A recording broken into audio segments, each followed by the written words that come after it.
All right, keys turned. All right.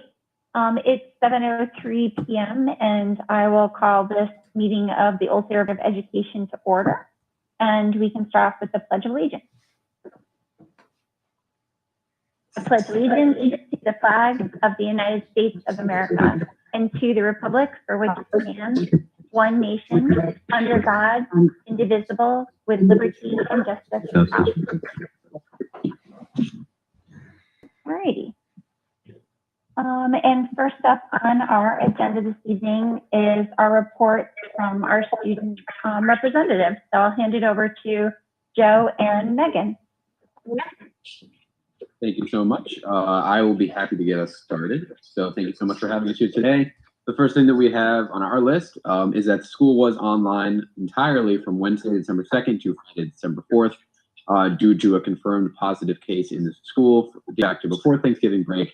So all students were sent home for distance learning from this past Wednesday to Friday. Some teachers and students will remain online, are still remaining online since then because they're considered close contacts. I know there was one study hall class that a lot of people were sent home from, and a few teachers have remained home ever since then.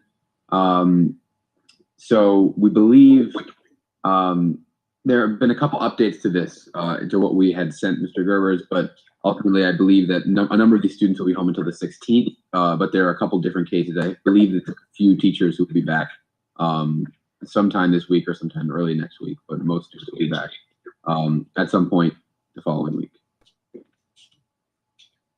All right, moving forward, the sports update.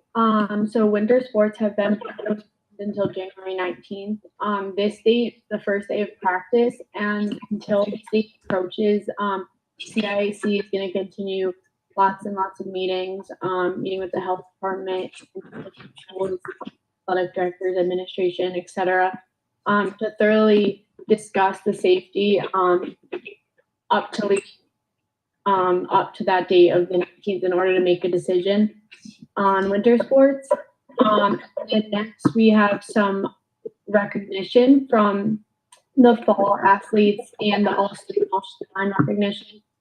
This list is kind of long, but I believe that every kid deserves the recognition that they got. So from our cross country, we had 3 girls go both all-state and all-shoreline. That was Caitlin Wiley, Caroline, Catherine Miniger, and Carlina Castro. Jacob Snyder received both all-state and all-shoreline boys cross country team.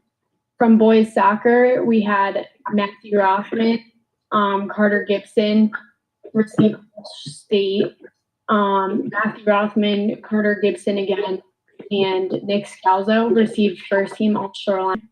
Gannon Effinger and Nick Rothman received second team all-shoreline. Cameron D'Angelo received honorable mention. From the girls soccer team, Lily Cody received first team all-shoreline, and Bridget Kowecki received second team all-shoreline. Anna Broder and Emily Stratton received honorable mention. From field hockey, we had Taylor Stone received Shoreline Player of the Year. That's accomplished for the field hockey team. And then Taylor Stone, Libby Stewart received first team all shoreline. Grace Adams and McKenna Cook received second team all shoreline, and Kate Hayden received honorable mention. Okay, moving on to something I was really excited to do was first edition of the Rambler was released and distributed, and we are currently working on the second edition of the Rambler now. That was distributed the week of November 23rd. So we're kind of finalizing the second edition, and then we're going to try to release one more third edition by the time holiday break comes up. So that's kind of what's in the process with that, which we're really excited about. So next up, we have Capstone Projects. So the Capstone Project graduation requirement waived for this year's senior class.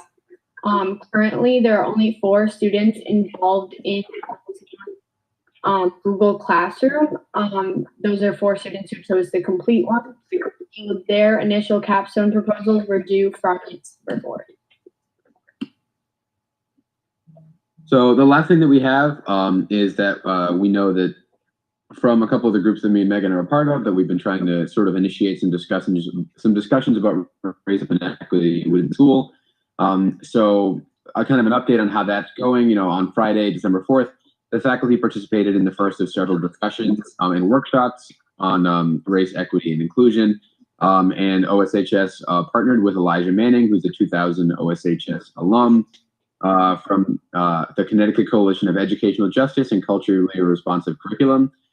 Each faculty discussion will be used as a springboard for deeper, more involved work with a group of students throughout the remainder of the year. So hopefully these conversations will be a good chance to spark conversations about equity with students, so we can kind of address that issue and try to make the whole Sabre school system a more inclusive place going into the future. So that's all that we have. Thank you very much. And we're happy to take any questions. Great, thank you guys. So any questions for our student representatives today? Hi, Tara, this is Alan. Hi, Joe Alan. and Megan, I'm just curious in terms of the last topic that you covered, was there any practical takeaways, although this is, we're very beginning stages, were there any practical takeaways for students at this point in terms of equity and justice and just recognizing diversity in a different way? So what we started with is this issue was brought to a few different small groups that Mrs. Pruccio and a bunch of different students are part of, kind of to open up some conversation about what we wanted to do to handle it moving forward. So thus far, it has engaged a bunch of different students in conversation around the topic.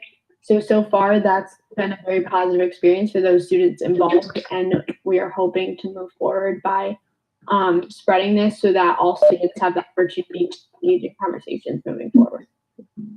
Excellent, Megan. Thank you for that, and I commend the faculty and the students that are involved in that with that moving forward, and really look forward to the progress and future updates from you and Joe.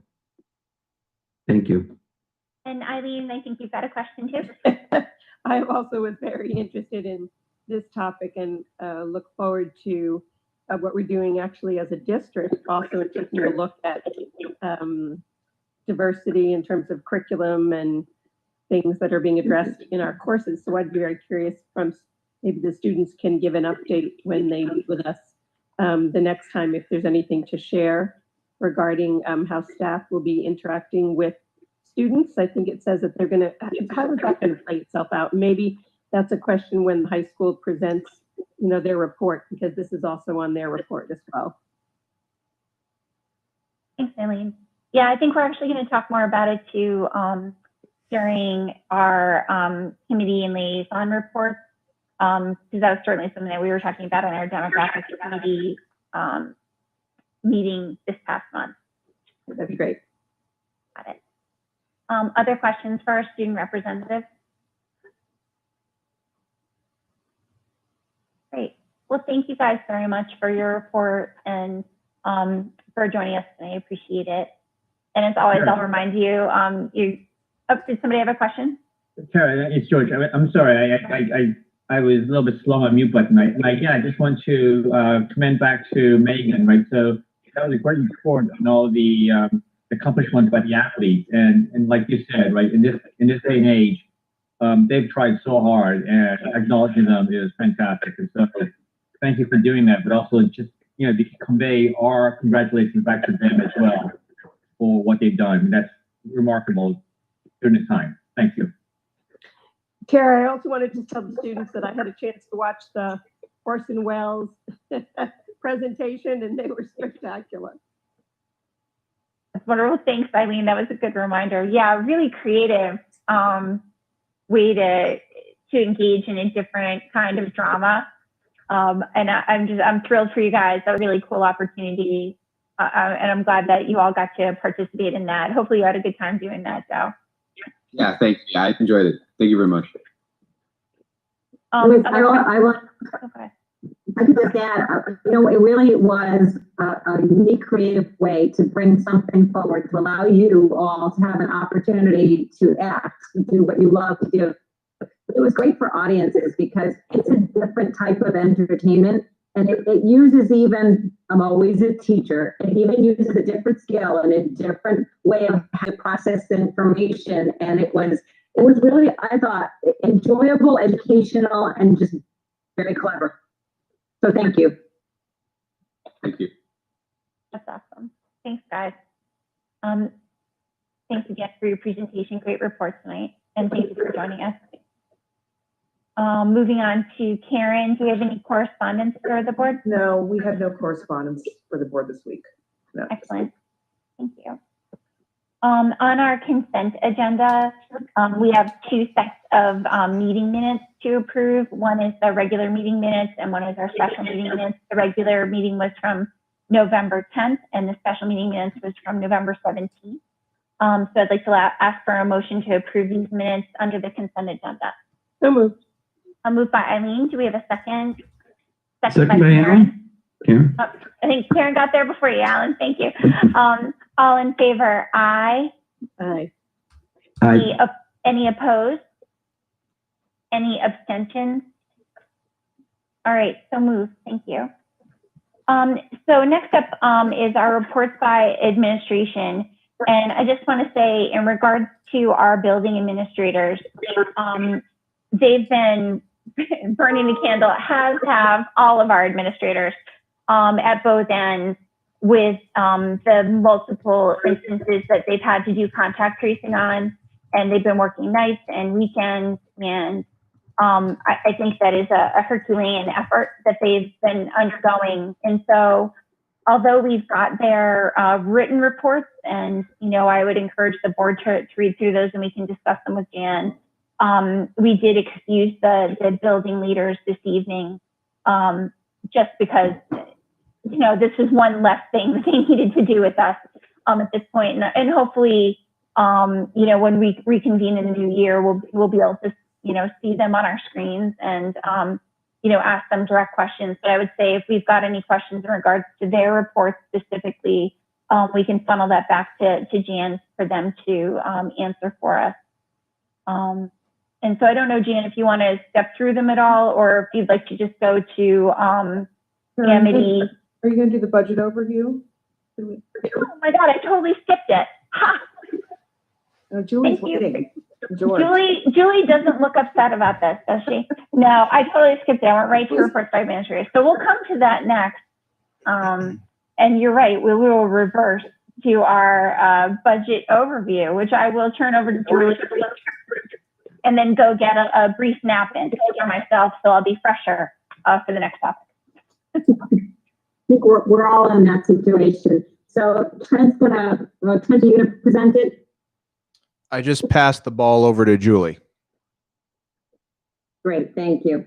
So while Julie's getting it set up, I'll just say to the full board that the Budget and Fiscal Committee just had an opportunity to review this presentation for the first time. This is not our full presentation, which we'll give to you in January. This is an overview to prepare you for your review of the full budget you'll be receiving in about 10 days.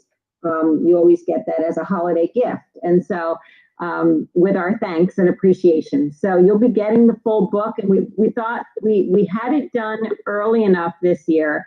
As I said to the Budget and Fiscal Committee, we thought given all the unknowns in our world this year, we wanted to get this down on paper and written out as quickly as possible and as fully as possible. And so we got started on this process early. It went very smoothly this year. We used, it was Mrs. Pendleton, Mrs. Lestority, and I would meet with each administrator and made changes in one meeting rather than multiple meetings. There just wasn't time for that this year. So it's very efficient. It's in really good shape right now, the full budget, and that's why we're able to give you this overview. And it just sort of sets the table for you as you begin the work of reviewing the document in the coming days. So with that, Julie, you want to put it in slideshow format, maybe? Thanks. We can go right to the second slide as soon as you're ready. Great. We're in an interesting place this year, and I know you heard us say that to Board of Finance, and I know that you've been listening to us talk about how unusual life is. Like, it's not for everybody, but we're unusual because of all the other things that make life interesting right now, but also because we are completing the last year of our 2016-21 strategic plan, and we're in a bit of a gap year, to use the term, because we're writing our plan now. We do not have goals written out. We are just about to launch the survey as a follow-up to the stakeholder group meetings that took place. And then, of course, we'll be working on creating goals and action steps in the second half of this year, with the goal of being completely done in the spring and ready to work on it over the summer and get ready for the 21-22 year, which will be the first year of the plan. That doesn't mean that the goals that we are currently working with, which should look very familiar to you, I think as you read through them, you can see there's nothing there that is objectionable. There's nothing that we wouldn't ordinarily be budgeting for. And certainly goal number 3 has become, if anything, increasingly important with social emotional needs and enrollment and demographics changes. That hasn't decreased over the last few years. That's actually increased. So we felt it was important to put the strategic plan goals back out there again. It's better to have a focus and a goal than to have none whatsoever. And so we put them back out there as a reminder of what it is that we do. The next slide. I'm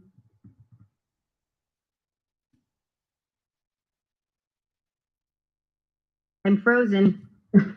Okay. Want to try to turn it over to me, or? Oh, hang on. You're unfrozen. Yep. That's the next slide. You should be good. Can you see it? Yes. All right. Can everybody hear me? Okay, good. I know that distance is important with this laptop. So this is a slide that the board should be somewhat familiar with, though some of the items on it are a little bit different this year. You always see that first bullet point. We start with a zero-based budget process. We do not ask teachers and administrators to look at what they did over the last few years and add a percentage on top of that. That specifically would not work this year, but that does not work any year if you're trying to make a clean budget that is truly asking for what you need. Fiscal responsibility is important, and we impress that upon everyone. And I think that does drill right down to the teachers and those who have input at the classroom level. I think they're always thinking in terms of what do we need? What do we need to do the work we're going to do for the students sitting in front of us? We constantly look at enrollment on a monthly basis. As you know, the board gets a monthly enrollment report in their board book. And of course, we make staffing projections based on that enrollment. We look at the changing education needs. Actually, I'm going to handle the next 3 together. Changing educational needs and models of instruction have been formed a lot over this year in conjunction with digital platform and the impact of COVID. We've had to learn to be very different types of instructors in the last 10 months. Some of that has not been wonderful and has been hard for us to do and hard on students, but some of it has been an incredible learning opportunity. And I think that we come out on the other side of this pandemic as much more savvy about using technology for instructional purposes. I know that the list of software purchases is significant. Because we have been introduced to so many wonderful opportunities and programs. And so Amity and her team have been moving through the flowchart of decision-making at a breakneck pace as they review items and requests that have come forward and that have been incredibly valuable in helping us when we had no other opportunities. Those things, no matter how we end up in school over the next decade, they're not going to go away now. They're now part of our repertoire. So there's cost associated, but there's also improvement.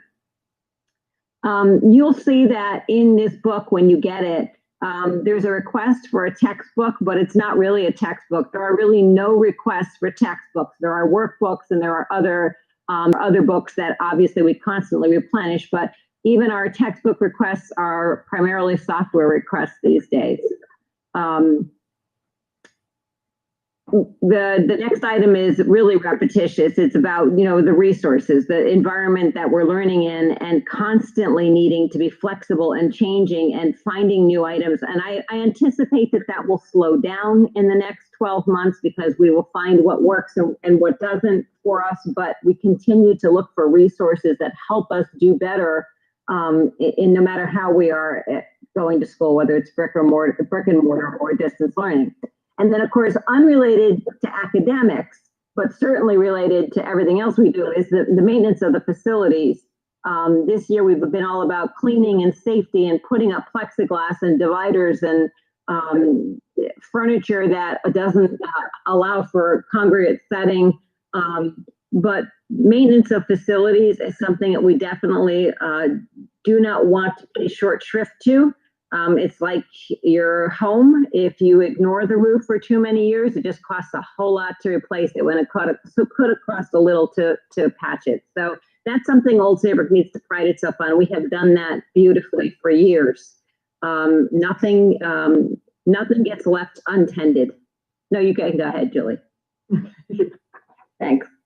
I'm just going to skip to the bottom line. The superintendent's proposed budget is $26,771,365. That represents a 0.24% increase over the current budget year, or $65,342. So I just want to remind you, we're talking budget to budget, not expenditures to budget. So if we were talking about staffing, we look very funny this year in staffing. We've expended a lot of money there, and I can go over all the whys and the how fors, but when we budgeted for staffing last year, that's the number that we used to determine the 0.24% over the current year. Our activities begin in the beginning of October with Mrs. Pendleton creating a sustained services budget, which is a bit of an artificial exercise, but really important for me and for the team to get our heads around. If we do nothing new, do nothing different, just roll everything forward, what will the year cost us? And that's that $27,488,000 or 2.93% year over year. Some assumptions are baked into that. For instance, we have 2 collective bargaining groups that are currently negotiating. Our educators and custodians, we made assumptions there. You make assumptions about purchases for diesel and gas and all of those things. But otherwise, we're working with the numbers that we have baked into our budget. And as you know, our budget, a lot of it is fixed costs. The administrators simultaneously are out working with teachers and putting together requests based on things that they're looking for and need in classrooms, staffing, everything except that the baked in stuff that Julie and the business department does. And that was $27,147,000 budget, or 1.65. When we worked together this year with the administrators, something we've always done, but something I think we did even more efficiently this year, we were able to find pretty quickly places where we could make savings, put requests together, and just otherwise, really consolidate. There are 4 certified positions reduced here. They may not. I want to be clear that when we talk about positions, we talk about FTEs, full-time equivalents, and in some places there are 0.2 reduction. 0.4 reduction. Sometimes those are taken up by, actual positions being cut, or by positions that are currently teaching overages this year. So someone is more than full-time, we might be reducing them back to full-time. Next slide, Julie. And this is just a historical for everyone. People have been on the board various amounts of time. So we wanted you to see what have been the approved budget requests since 2013-14. 2013-14 was my first year here, and I inherited that budget that would have been put together by the prior superintendent. And then the rest of them was the work of this current team. And as you can see, I think the story that this tells is that we ask for what we need. And so some years that's 2.99%, and some years that's 0.24%. There have been some reductions just in that last slide. There have been some reductions in each of those other years, and all the numbers in white represent the final Board of Finance approved budgets. And before I turn it over to Mrs. Pendleton, does anybody have any questions on any of those slides so far?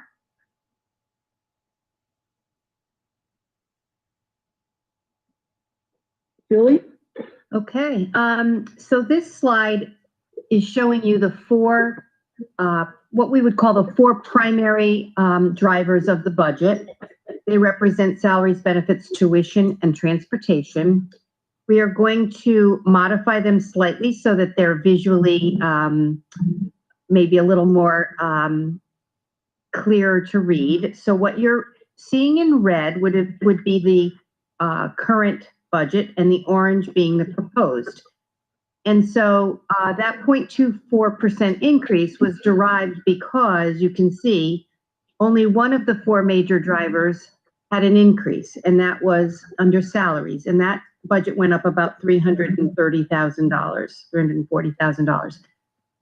Benefits was a decrease over the current year. Tuition decreased slightly over the current year, and transportation has decreased slightly over the current year. Under transportation, we were able to consolidate some runs, and we also were able to have fewer special ed vehicles on the road. So we have some savings there, and that was, those three areas primarily have been the offset to the increase in salaries, which is a big contributor to the overall small percentage that you're seeing in this year's proposed budget. Oops, now it's going really fast. This represents the per pupil expenditures, and you can see the three bars in the middle sort of represent those districts that would be most similar in size to us. A district smaller than us would conceivably have a larger per pupil because they don't have the economy of scale. And as you get bigger, such as our neighbor in town, Clinton, which is the biggest of the five represented here, the economy of scale begins to pay off as you are able to have more students that you can divide your expenses over. So we're right in the middle, which is exactly where we were last year, right in the middle of the five. And it represents, I think, a very clear picture that, you know, we're among good company with Lime Old Lyman, Deep River, Essex, and Chester. This is the history of the teaching positions that Superintendent Peruccio had talked about, and correlating to those budget increases that you saw in the history of our chart that we shared with you. Those correlate somewhat similar to the years where you saw larger increases in 17-18, where the number of teaching positions was increased, and then it has been right-sized each year thereafter, this year representing 138.5 full-time equivalent positions. And finally, this last chart has three areas of the budget that were on a couple of slides last year in the presentation. And what this shows you is the special ed 504 and free and reduced percentages of students against the total number of students in the district. And as Superintendent Peruccio pointed out in a previous presentation, some of those students might appear in more than one group. So it's not a direct representation of total numbers in each category, because you could have a student who could be special education and free and reduced, or 504 and, you know, free and reduced as well. So, but you can see, more importantly, what we were hoping to show you here is that those percentages are fairly constant, and special ed has had a decrease, which relates to the increase in expenditures over the past several years as well.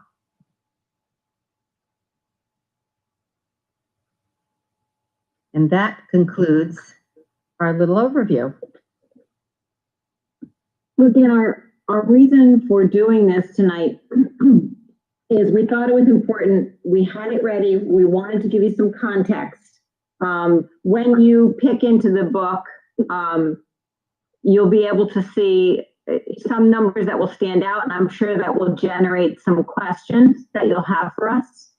Perhaps they'll be in the area of professional development. We do feel like, given the number of changes that our school district is facing, both in our state and community and in the world, and what we're up against there, that there's a significant amount of professional development that's always important and never more important than right now.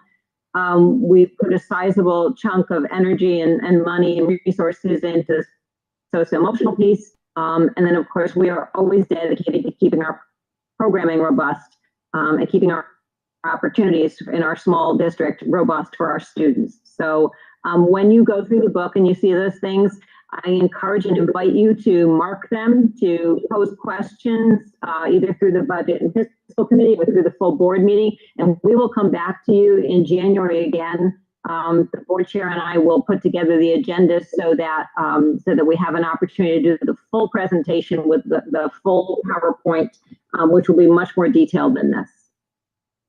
And we're happy to take questions.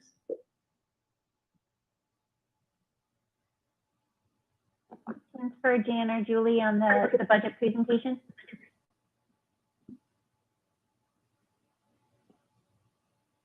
I think the only, oh, go ahead, Eileen. Did you have a question? No, my question, maybe you could just reflect on why this special education budget is, so much, not budget, but the enrollment data, has changed. We have far less students than we had before. Far fewer special education students? Do we? So when you look at that chart, the special education, yeah. says 2018, 177, now we have 167. That's not so huge, but it's going down. Right. If you look at the total number of students, Eileen, I think that you can see that the number is really not that different because your base number is going down as well. Okay, thanks. Go ahead, Kathy, you had a comment? I can add that we've had 10 new students move into districts since those October 1st numbers. I put in my report, we're having a huge increase of kids with IEPs coming into district, and those are October 1st numbers. So, I mean, we always have new referrals and kids being discharged, but these are kids who came from either out of state or other districts. So we're about the same as we were last year, even though our overall enrollment has gone down. Thanks. Thanks for the clarification on that, Kathy. Yeah, and I would say too, just looking from the demographics or the overall enrollment numbers, we had a approximately 2% drop, going from the year before last into last year, but this is close to a 10%, drop. And it was 9 point something. My math in my head was right. So that's definitely pretty significant, just overall from an enrollment perspective. We did have NASDAQ run our numbers again. I think Mrs. Pendleton, maybe you were just about to say that. This is pretty much what they predicted. We are slightly ahead of their predictions, but they did not predict for a pandemic. So, I'll be interested to see how enrollment predictions, how accurate they are moving forward. They were wildly inaccurate after 2009 and the Great Recession. And I anticipate that could happen again because no one knows yet how the pandemic is going to affect birth rates or mobility from community to community. Certainly anecdotally, we're hearing that people are moving into this area from larger urban centers, something that had been delayed significantly with the millennial group. But perhaps we're beginning to see it, and hopefully we will benefit from it. Thank you. Other questions or comments for Julie or Jan? Or Julie, did you have another comment? Well, I think I need to put it out there. I'm looking at these numbers and I look at them all the time and the percentages on the other two columns are wrong. So Yeah. the 2018 should be 14.52. The 2019 should be 14.56. And we're at 15.46, I believe now. So we will correct that on the next version as well. Work in progress. And that's why you brought it, for a review at this point, to give us a peek behind the curtain. I don't think anybody had the expectation that you'd be done with it at this juncture. It makes me crazy though, Tara. You know how many times I've looked at these numbers? It should have jumped out at me. I understand completely. I really do. Other questions or comments for Julie or Jan on the presentation? George. So, we saw this at the budget fiscal, and so very impressive again from here.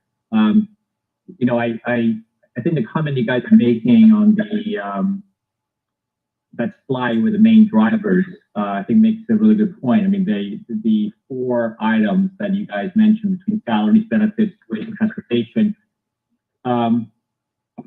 it's north of 80% of the budget. But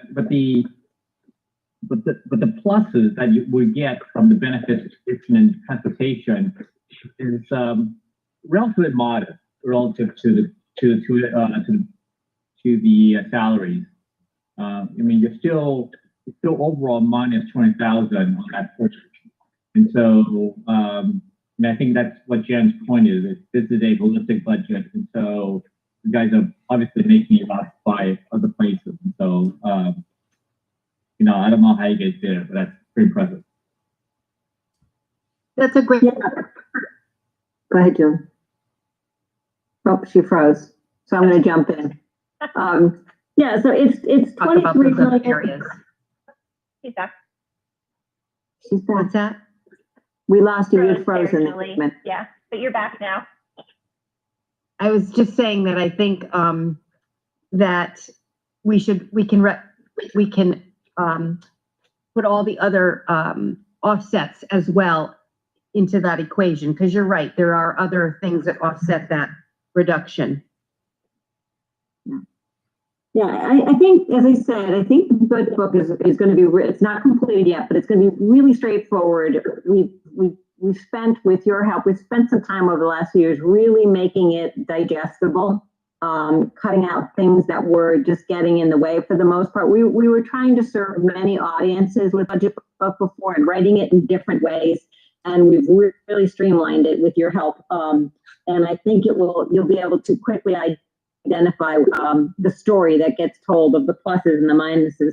But to George's point earlier, that slide of transportation, tuition, benefits, and salaries with three items decreasing. That's almost $23.5 million of a 26.7 budget, $26,700,000 budget. So quickly it becomes apparent why this number came in as it did this year. And I hope that the Board of Finance and the community understands that we ask for what we need, and the number does fluctuate from year to year, but we've put together as clean and as honest a budget as we can. And more to come. We'll have more details as you pick through that document and have some good questions for us. Okay, thank you, guys. Other questions before we move on? Eileen, go ahead. I think you're on mute, actually, Eileen. There you go. Thanks. I think we addressed it a little bit at the Budget and Fiscal Committee, but the reduction of teaching positions, is it impacted just through the district, or any one particular school, or just due to enrollment as well?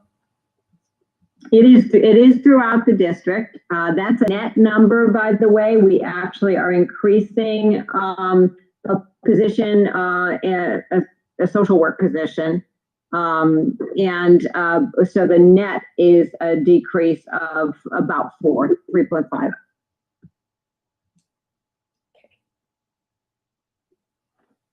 There are questions or comments?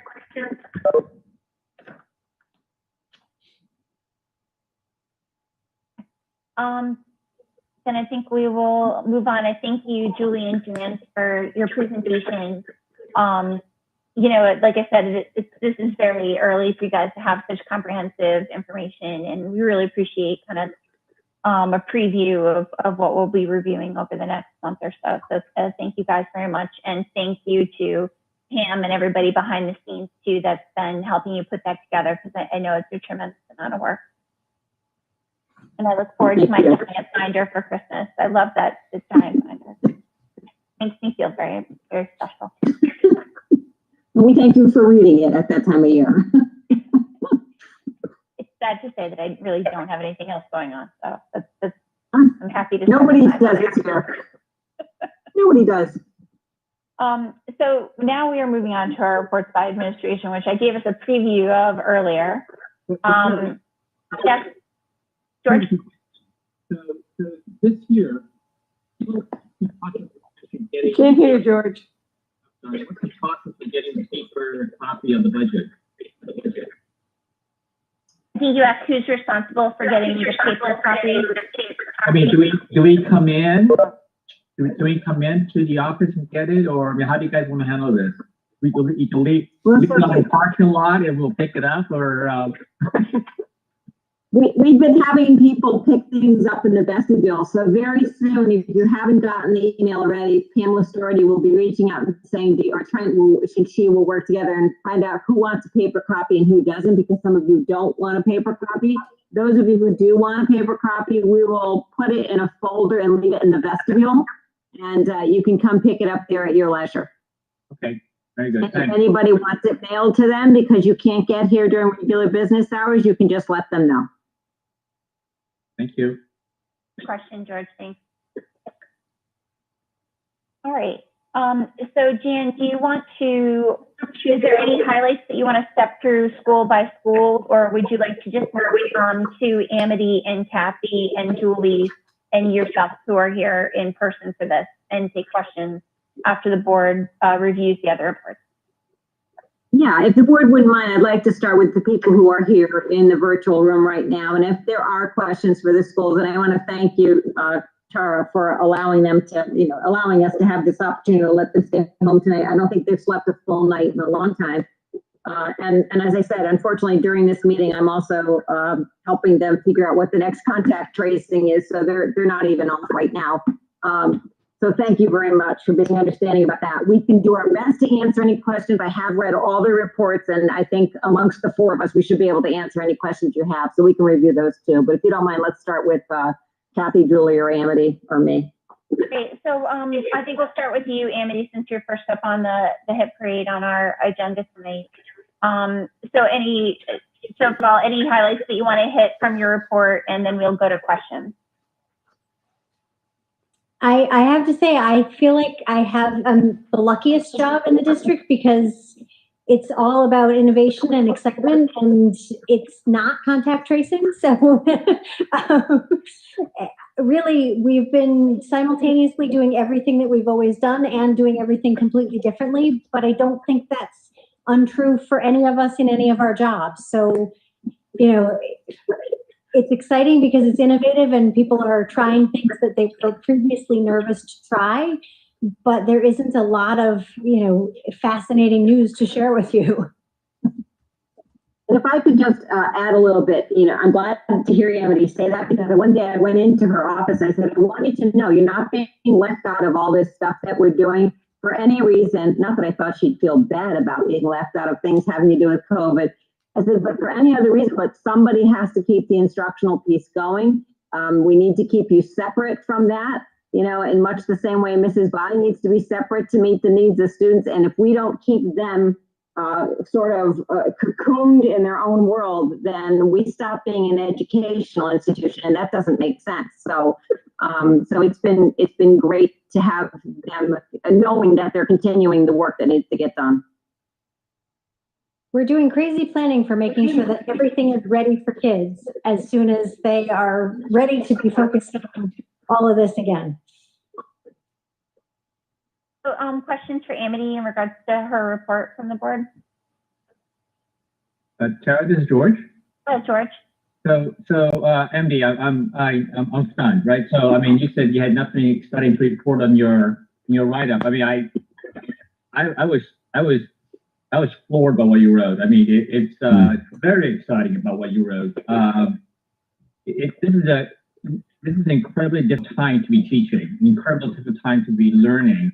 And if you're actually in there trying to streamline the process and still try to meet the curriculum, and so that these people are prepared, the students are prepared for next year, I mean, that's remarkable. That's incredibly exciting. And so kudos to that. And so you should be incredibly proud of what you do. That's amazing. Well, teachers stuff. should be proud. Our teachers really exactly. done amazing work. Well, of course, they're the second half, but you basically have to give them the roadmap to what to do. And so that's pretty tough to do. And so a lot of credit to you. Thank you. Thank you. Eileen, you had a question? And you're on mute. There you go. Nope, still on mute. There we go. Amity, I thought you had a terrific report as well. So could you tell a little bit about what the next generation accountability results are? What is that? Yeah, that's that big report that we do every year. It has all the 12 indicators of how we're doing as a district. So they use all the academic indicators, and they use graduation requirements and kids on track to graduate. And actually, Mrs. Bai is incredibly helpful for us every year because they look at our gap between how our students with IEPs and our students without IEPs perform. And there's never a giant gap for us because Mrs. Bai does such wonderful work. So all of those things come together to create the next generation accountability. But a lot of those numbers are numbers that they didn't collect last year because students didn't test. So while we did incredibly well last year, I guess it's bonus for us because of all the years to have a break. And you never want the year after you do incredibly well. So I guess it's good luck for us that we just skip a year. And the program planning flowchart? Yes, this is the flowchart that Jan has the t-shirt of. So this is the decision-making process that we put all of our decisions through. And it can be literally a full year-long process, or it can be a very short process. And so we're trying to streamline that to make sure we're getting the tech tools that teachers need into their hands while still making really responsible, good decisions that respect the taxpayers' money and everybody's time and energy to implement. Thanks so much. Eileen, Alan, did you have a question? Hi, Amity. This is Alan. Just in terms of your last bullet, I'd love if you would expand upon that in terms of the emotional intelligence, emotional learning strategies course, and if teachers are taking advantage of that given the times, and what's the expectation around that, and what's the status? So we were incredibly lucky in the state of Connecticut. The Dalio Foundation partnered with the Department of Education to provide for free to districts the opportunity to participate in that Mark Brackett Yale Emotional Learning course, so that and it's virtual, so that every teacher could have access to not only the self-help strategies that they need to maintain their social emotional health, but also to be able to provide those skills to students and to incorporate them into their teaching every day. And we made a commitment as a district that we would use our third Wednesday of the month meetings. We have an extended day for professional learning where we add an hour plus onto the end of the day. We made the choice to utilize that time this year, those 8 or 9 meetings, to give people the time to complete the course. And some of the schools have done amazing things. I will say I got to participate with the high school, and they were spectacular. They did like a little pre-work. They went off and did the course, and they came back and they did a little post-work, and they talked about how they would incorporate it into their classrooms. Incredibly well done and thoughtful of people's time too, because not adding time that people don't have right now. Oh, excellent. Thanks for that. It's a self-paced program that teachers are taking advantage of. in learning from and teaching back or sharing back. Is that right? Yes, yes. Excellent. Thanks for that, Amity. Sounds great. Other questions for Amity? Oh, Eileen, you've got a question? Better? Yeah. Emily, tell me just about the state bilingual grant. How do we get approved for that? The state bilingual grant is technically an entitlement grant. I like to apply for it, report on it every year. But because of the number of students that we have at Goodman who speak Spanish, Right. we are mandated to offer a bilingual program there. And because of that, we're eligible for a bilingual grant. It is just over $1,000, and we're mandated to share it with the private schools in town. So it's a really tiny bit of money, but any money is money. And so every year we apply for it, and we expend it generally, because you have to put it in different buckets and you have to spread it across. So generally we expend it in conjunction with some of our Title III money, which is our English Learner Grant, to reach out to families and to connect with families. This year we did a lot of stuff around take-home learning bags for students, to keep students connected if school is to close. And if we're lucky and we don't have a long period of closure, then we'll send them home as summer take-home bags. Super. And have you had any of the families that don't speak English calling the district and kind of going, are we at school? Are we not at school? How do they find out if they don't speak English very well? Well, the exciting part is most of our platforms now either translate for us or allow us to easily translate things. So we do a significant amount of translation. But I will also say that we have an amazing bilingual team, and they reach out to families all the time. And because they all speak Spanish, they do a lot of connection with our Spanish-speaking families. By phone. Yeah, not everybody has computer savvy. Yeah, and they're really good about even texting and all kinds of things. So Really seems like a small thing, but when we were closed down, we realized we needed to get phones into the hands of our bilingual teachers, so that there was someone for these families to call. And so it's helping purchase phones for them, and we got those phones out to them so that there's connections made. Right, exactly. And I can tell you that they were even working on Thanksgiving, a situation where they needed some support and translation. And both of them hopped onto their phones and were able to help and able to connect the services that were needed on Thanksgiving. Great. Other questions for Amity? Well, thank you very much, Amity. Great report. Thank you. Good to see you all. Good to see you too. So next up is Julie for Operations, Facilities, and Finance.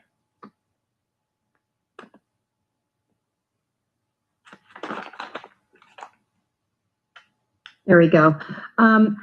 So we presented this at Budget and Fiscal earlier, and not a significant change in overall expenditures from the last time we presented our information to you and Board of Finance. I think the couple of areas that I'd like to just mention, and one of them we didn't talk about in Budget and Fiscal, is we continue to have facility things that we have to keep up with. Our most recent boiler issue is here at central office, but we're looking at a variety of different options to see what we might be able to do if we have to replace it down the road here. So we had the engineers in today, and they're putting together a variety of options for us to look at.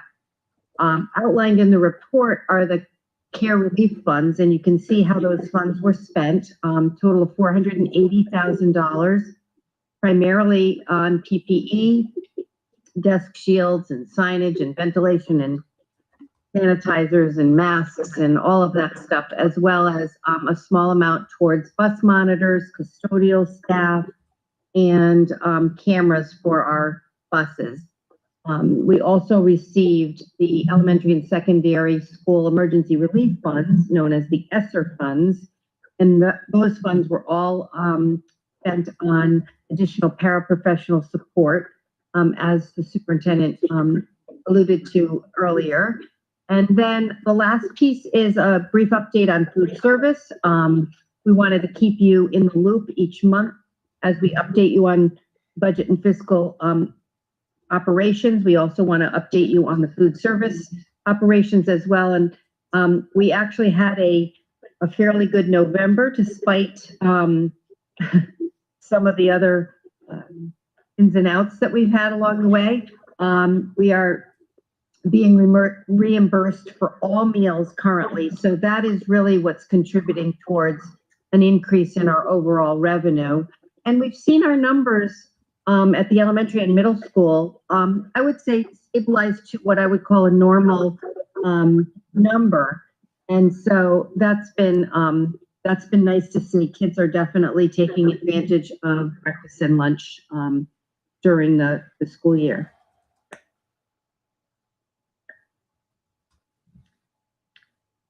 Questions for Julie on her report?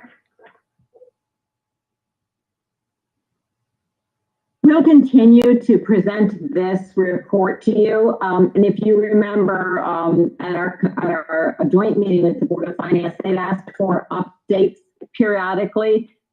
They will most likely take this format. We'll continue to use this to communicate to them. And I would just say, as you compare these month to month, keep an eye on the places where you see balances. Those will continue to shift, but some of them won't shift terribly much. And you can see there's money in group health. You can see where we're running deficits, and what you see in that balance line often makes up any surplus or any deficit at the end of the year. So keep watching those numbers as we move forward. Great. Yeah, that actually was my question, Jan, was what was the timing on providing an update again to the Board of Finance? I haven't been invited back. If I don't get an invitation for the holidays, I'll reach out. Okay. We can always send them this report after we present it to you each month too. So however the board would like us to do that, you know, once you've had the report presented to you, we can certainly share it with them. All right, great. Thanks. Other questions for Julie or Jan on this? Excellent. Thank you. Thank you both. And then on to Kathy. Kathy, thank you so much for joining us tonight. And go ahead. Oh, I'm happy to be here. We're thrilled to still be in school. I'll tell you, it's good for all of our kids to be in, but especially our students who have learning difficulties to be in and getting their support and their instruction. Last spring, we did our best to do all our teaching remotely, and we held all of our PPT meetings and that, but we did not do any evaluations. So we've had quite a backlog. So every day that we're in and able to catch up with those, and I'd say we're pretty well caught up, and now trying to do some in advance in case we, close for any period of time. So we're really busy with that. But other than that, we're doing fine and just hoping for every day to be in there. That's excellent. So I'll actually kick it off. I have a question for you. It looked like we had a significant amount of special education students join us from other states. And that sounds like it might be an awful lot of work, seeing how the plans that they were on in different states may not necessarily align to how our plans work in Connecticut. And I was just curious if I'm correct in that assumption, because it sounds like an awful lot of work to me. Well, the way it works is you have to get to know the students. You have to kind of interpret, because we all our IEPs are a little different from state to state. People do things a little differently, but so we give our students at least a month before we then, have another meeting and develop a plan that we think is the appropriate one for them. So, yeah, it's been a lot of new kids to learn, but that's always good. New students are always exciting, right? Yeah, and how are they adapting? I mean, I imagine it's got to be tough for them, like new environment, And it's not necessarily normal friend making time, right? You know, when you're not allowed to be near people. We do get that a lot. How do I connect my kids? You know, we moved in over the summer and, you know, so we do have some virtual things and we try to do buddies within school. And it's also a big adjustment. They were kind of ripped out of their former schools last spring.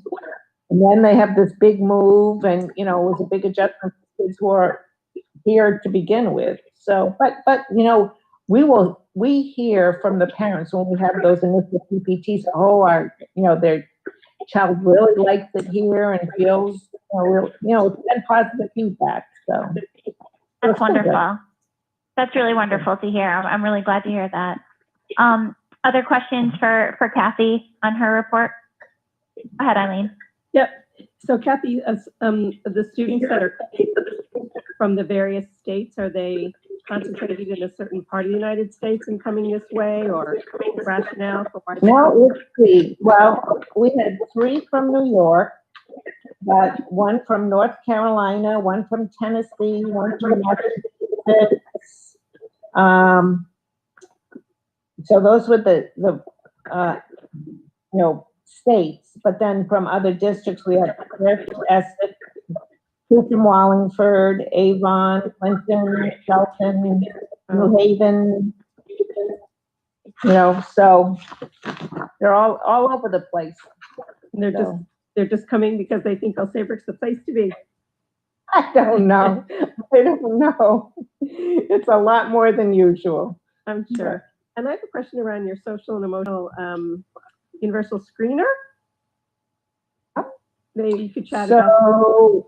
Yeah, we're doing a new one this year, so we're a little delayed in getting it going, but middle school is all done. I just met with the psychologist yesterday. Middle school, we've completed all the screeners. Goodwin was hoping to finish, I believe, today, and then all the high schoolers will have it next Tuesday. So, then we'll sit and look at the numbers and what kind of supports we need to put in place. But, we're excited that we're doing K-12 every grade this year. And we picked a tool that we can administer, 3 times a year to kind of track how our kids are doing. So, yeah, so that's what we're doing there. Does it come from any particular source? It's called Sabers, and you're going to ask me what it. No, I was just wondering, is it pretty commonly used, or Well, I know I was at a conference at the beginning of the year. It was a national conference, and there were a few districts. I know they use it in Norwich. Not a lot of districts are doing universal screening. More are doing it now because of what's going on. But it is used. We did check it out with some of the districts that were using it. Maybe it's a silver lining that we're doing. Yep, it's always good. I mean, it's an important part of us, right? Our social emotional health as well as our academics. So exactly. I think it's a good thing. It's pretty user friendly too, Kathy, from what I'm seeing, and we're using the same one. So it's user friendly. Yes, we're doing the Sabers as well. Have you used it before? Nope, this is the first year. So yeah, we're rolling it out. It seems, most teachers can do it in about 2 or 3 minutes. The older kids are doing it themselves, but the younger ones, the teacher kind of fills it out. The big issue is, what do we do once we have all that information and you have all of the students that have significant social emotional issues, which they're going to. If they're answering honest on any of these things, you're going to have that. It's then you're going to be like, how are we going to service all these kids with a limited amount of psych, social workers, counselors? So that will be the next thing to figure out. You don't want to put too much more on the teachers either. So. Right. But, we are doing, a little bit more advisory, a little bit more of, some of these things. So hopefully we can capture some of it through that. But yeah, I know that's always the nerve-wracking thing with you have to do something with that information. So, but it's important to know. So Oh, I'm glad to hear you guys are using it too. Yes. We'll keep you updated. Thanks, Kathy. And Kath, it's Eileen. I wonder if you could just comment on your transition program with Old Lyme. Well, so this is very difficult with, this year doing, jobs and community, but we have our 4 students. 2 of them are working jobs where they're getting paid, by the employer. So that's the ultimate goal. And they do some social activities. That's more limited this year also so far, but we're trying to do safe things outside, and, we're working with Old Lyme, because, they want to increase their program. So it's worked out really well so far. And is this for 18 to 21-year-olds? Yes. Is this our first year with them? No, well, it's our first year with Old Lyme. Yes.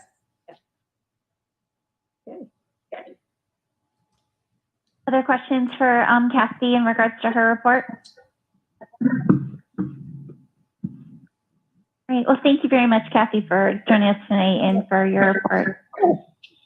Good to see you all. Good to see you. So Jan, you're next up with superintendent report.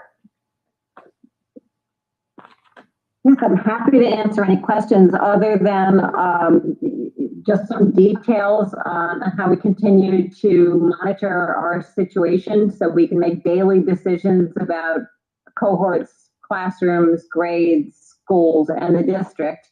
And as I said, flexibility is the key word of the year because we keep making different decisions all the time. I think that's the only thing is I wanted to highlight that in the snow day schedule, which was sent out to all families and all staff at the end of last week.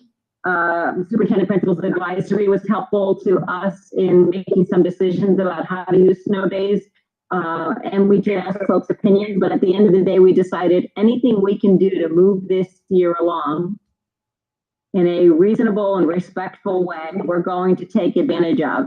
And if you haven't had a chance, do take a look at that snow day schedule. That's a live link. You can see it's very respectful of time for play.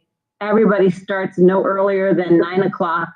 Everybody has a lunch break at the same time because one of the things we didn't realize in distance learning is that second grade didn't eat when fourth grade ate, and that might mean you have 2 children that you're feeding at 2 different lunch times. So we fixed that for the snow day schedule, and we end at 2. There's plenty of snow play time, and I'm sure all the high school students will jump out and shovel the driveway for mom and dad before 9 o'clock. So I'm sorry, I didn't mean to laugh. I could never get my son to go out and shovel the driveway before 9 o'clock. So. But the time is built in, and hopefully people find that we struck the balance and we still have a day that is academic and it keeps kids moving along. The other nice thing is this pretty much, depending upon whether or not we end up with shutdowns, but, if we are using snow days in this way, the snowflake days in February, March, and May stay in place and people can count on a 5-day break, Saturday, Sunday, Monday, Tuesday, Wednesday in 2 cases. So those are the things I wanted to highlight, but I'm happy to answer any questions. I think it's very creative that Kathy Bai is taking a look at maybe considering a child care center in Old Saybrook for families that, need to teach here, but their children's schools are closed. And that's something that I'm sure would be really valuable for teachers so they don't feel so conflicted. Yeah, it's interesting. Our initial survey didn't give us the results that we thought we would get. We thought we'd have lots of people looking for the opportunity, and it didn't. It was a little bit more mediocre in response. But we're still moving forward and trying to figure out the logistics piece. It all may become a moot point, obviously, if we're closed down for any period of time. But other districts are doing it, not a lot of other districts, but other districts are doing it. And so we think we can work this out. We've been talking with the Educators Union about what their role could be. We may talk to certified staff about what their role could be in this, and obviously we would have to be careful. We were reluctant to move forward with this earlier in the year because we have to be really careful at making sure that we isolate these folks who could be coming from lots of different places, from the general student population of Old Saybrook, because we're trying to keep everybody in their cohorts. But we're going to keep working at it. We're going to keep seeing how we can move it. And yes, I'm very grateful that Kathy Bai was willing to take the project on. Other questions for Jan in regards to her report? And Jan, what's CRAHD? C-R-A-H-D? Connecticut River Area Health District. That's our regional health authority. Okay, just an acronym, yeah. Yeah, I guess I've used it so many times in my letters to all of you. I stopped writing it out completely. And just DPH, Department of Public Health. Sure. Right. Yep. Other questions for Jan? Jan, I will say, I don't know if this is in your report, but you know how we get as community members, if you sign up for the emergency from the department, and there's information on schools. Has that helped with the relationship with the emergency management team? So they've been incredibly helpful in messaging what's going on in our schools and disconnecting the number of cases in the community with what's going on in schools, making sure people understand those are different metrics.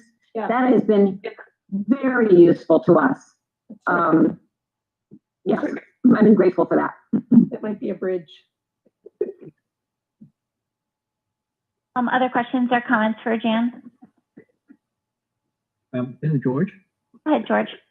But I mean, just to follow up on that daycare initiative that you guys are exploring for teachers. Is the plan to continue that after COVID? I think George was asking Jan in regards to the childcare. Would that continue after COVID? That was not our intention. We've never discussed that. I see. Because it could be useful. Yes, I think for it to be viable, we would probably need to partner with some other agencies. Right. We also really don't want to put our local daycare facilities out of business. We really would like to work with them and partner with them. Fair enough. Good point. And I just want to comment on your very last. I'm getting feedback there. Sorry. Yeah, there's some feedback on the one. So if you're not talking, if you just mute, please.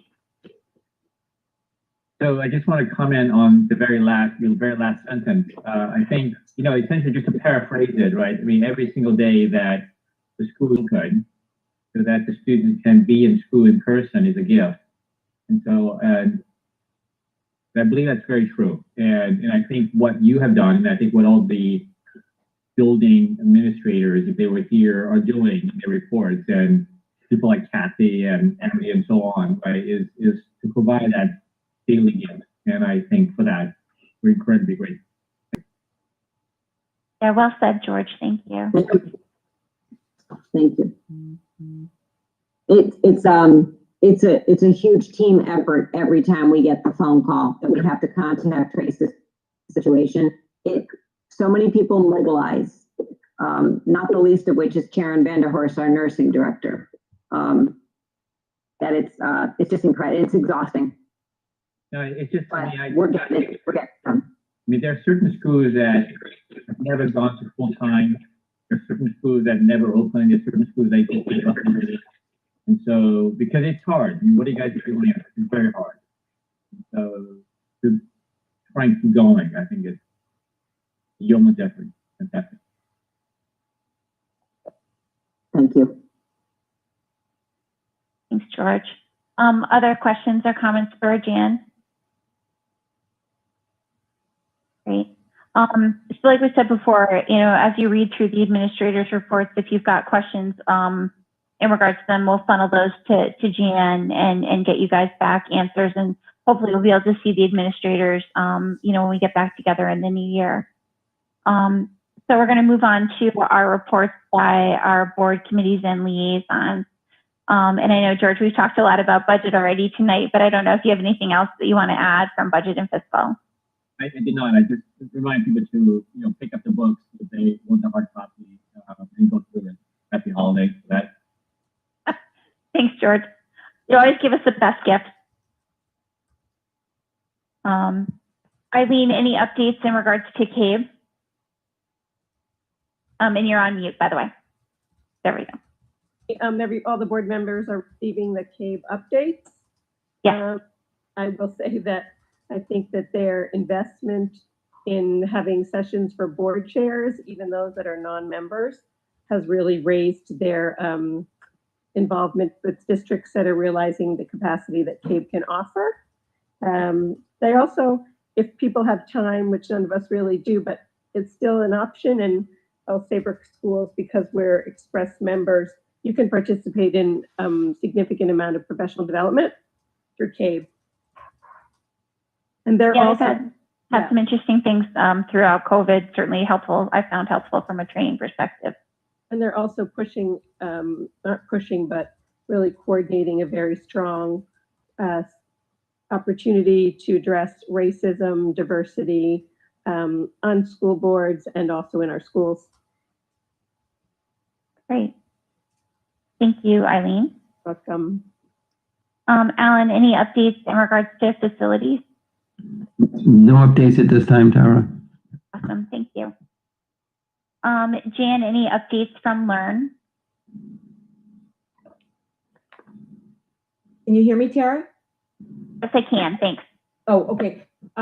They had a very good audit. We have the results, and it was a very clean audit. And of course, they're dealing with the same contact tracing issues and closing different schools that everybody else is. And it's just a very tough time for all the administrators and principals. And we appreciate what they're doing, just like we appreciate what our leaders are doing.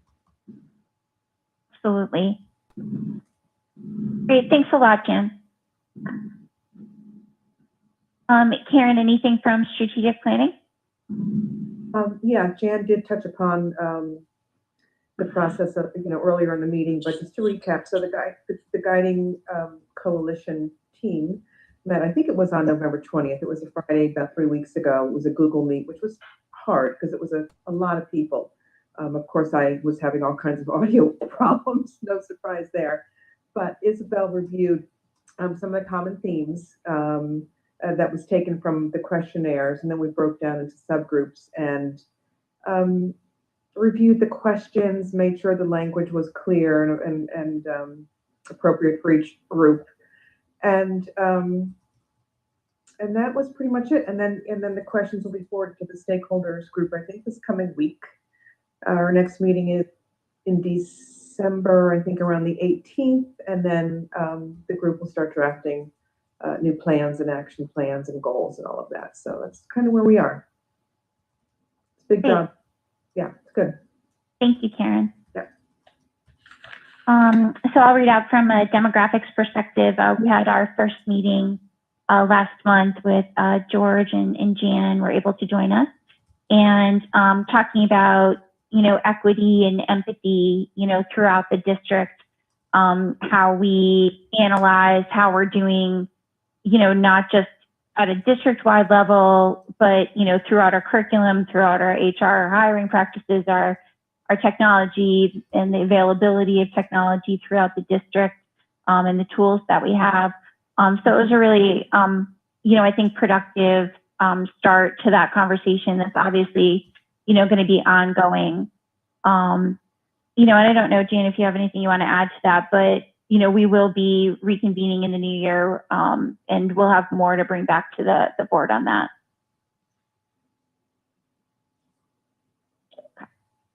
Yeah, I didn't have anything to add necessarily. There's some internal work going on in this area, in professional development for administrators, And as the students reported earlier, there's some work that has begun, but there's plenty more to think about and to do, and some action steps to consider. Absolutely. Thanks, Jan. Next up, Karen, anything from personnel? No, nothing new for personnel. Nothing yet. Eileen, any updates from policy? And you're on mute. Well, because I think that Osceola Board of Education with Jan's leadership is the one who really initiated the strategic plan. And now the Acton Public Library is on a strategic plan, and they're looking at their diversity in terms of what they're offering in terms of literature for children and for young adults. That's great. Thanks, Eileen. Yeah. And just in regards to Chairman's report, I had the opportunity last Thursday to participate in the, and boy, I'm getting some feedback. I don't know if it's just me. So if you're not talking, if you can put yourself on mute, that'd be awesome. In regards to it was actually a presentation that was available streaming live on Facebook, but one of I don't know what their initials stand for, and that'll be something I'll have to get back to all of you on, but put together a really excellent presentation and roundtable discussion in regards to, achieving equity and racial equity, in education, but in society in general. And it was really, I was very happy to be able to participate on that, certainly on behalf of the district, and listen to some really, provoking and interesting thoughts on, how to make change going forward. So more than happy to share, more on that with anyone who's interested. And I would say, I think there's a replay available of it. I know that they broadcast the whole thing on live on Facebook, and I believe one of the local news stations broadcast it live as well. But it was really well done and interesting group of people participating, really well spoken, very well thought out kind of roundtable conversation. And with that, we come to our reminders. Believe it or not, we won't be back together again until the new year. We have a budget and fiscal meeting on the 5th and a regular meeting on the 12th of January, budget and fiscal meeting on the 26th, and our regular board meeting on the 26th. So if there's no further questions or comments, I will look for a motion to adjourn.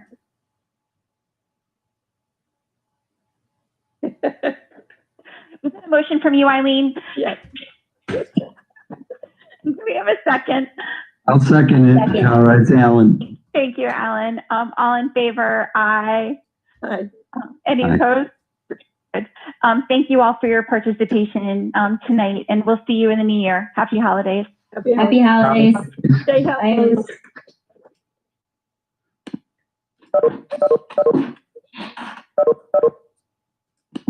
Bye.